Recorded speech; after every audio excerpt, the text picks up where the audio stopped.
What if the reason you keep moving isn't curiosity? What if it's because staying still feels louder than anything you've ever escaped? Gemini is known for motion, but not just physical motion, mental motion, emotional motion, a constant shifting of focus that keeps life interesting, dynamic, alive. Gemini lives in ideas, conversations, possibilities. The future is always slightly more compelling than the present. The next thought always feels safer than the one that's settling too deeply. People say Gemini gets bored easily, that they don't stay, that they change too much. And Gemini rarely fights that narrative, because on the surface, it feels accurate. Movement has always been how Gemini survives. But here is the question almost no Gemini asks out loud. What happens when you leave before anything has the chance to reach you? Before you listen any further, don't treat this like background noise. This is not a video to half hear while doing something else. Stay with it, because Gemini's deepest regret doesn't announce itself loudly. It whispers years later when life feels full, but strangely untouched. Gemini will never regret exploring. Gemini will never regret learning. Gemini will never regret curiosity, intelligence, or adaptability. What Gemini will regret is how often they left before something had time to become real. And the most dangerous part is this. Gemini rarely notices this while it's happening. They notice it when the motion slows, when novelty runs thin, when conversation stops being enough to fill the space. From a very early age, Gemini learns that quickness is rewarded. Being sharp earns attention. Being interesting keeps people engaged. Saying the right thing at the right time becomes a form of protection. So Gemini develops an extraordinary relationship with language. Words become tools, bridges, shields. When something hurts, Gemini talks about it. When something confuses them, Gemini analyzes it.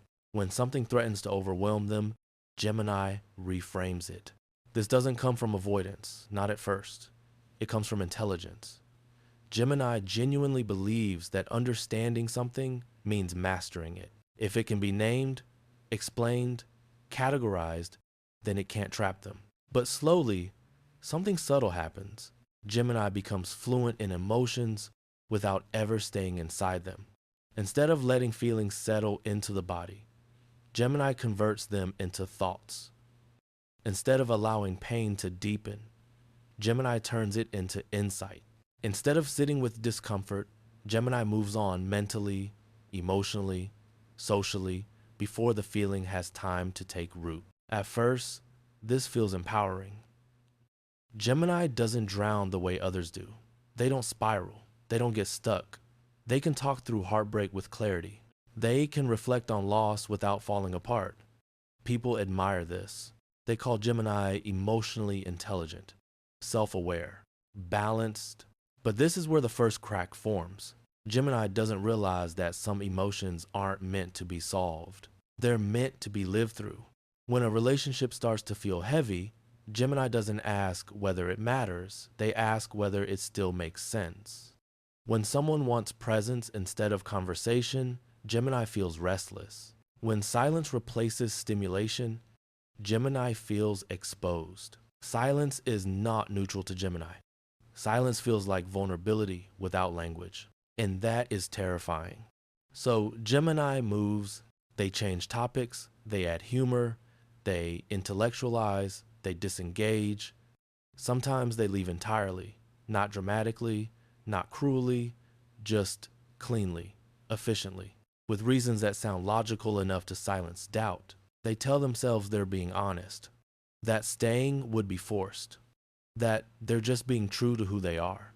And often, they're not wrong, but honesty without depth becomes avoidance, dressed as clarity.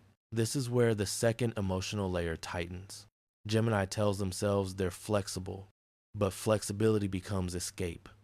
They tell themselves they're open-minded, but openness becomes refusal to anchor. They tell themselves they're emotionally free, but freedom becomes distance.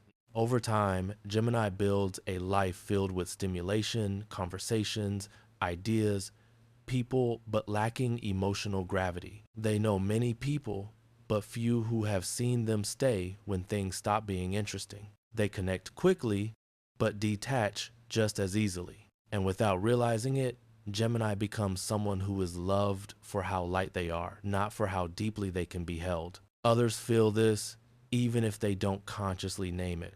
They sense that Gemini will engage but not linger, that Gemini will listen but not stay still, that Gemini will talk through anything except the parts that don't have words yet. So people stop asking Gemini to stay. Depth becomes optional. Emotional reliance feels risky. And Gemini, without intending to, teaches others not to lean too heavily on them. The regret doesn't arrive when Gemini leaves. Leaving feels familiar, comfortable, justified. The regret arrives later. It arrives during a moment of stillness, when there is no new idea to chase, no new conversation to distract the mind. Gemini looks around and realizes something unsettling. They have experienced so much, but very little has changed them. They don't feel deeply chosen. They feel entertained. They don't feel known. They feel understood. They don't feel held. They feel admired from a distance. This is when the pattern finally becomes visible. Gemini begins to notice how often they exited emotionally before things could deepen, how frequently they turned intensity into humor, how often they left not because something was wrong, but because it was becoming real. And the most painful realization settles in slowly. Gemini didn't leave because they didn't care. Gemini left because they didn't know how to stay once words ran out. Stillness felt unsafe. Silence felt like exposure. Depth felt like loss of control. So Gemini chose motion again and again, believing that freedom lived there. But freedom without depth eventually becomes loneliness with better vocabulary. This is where the third emotional layer opens, and it is deeply uncomfortable.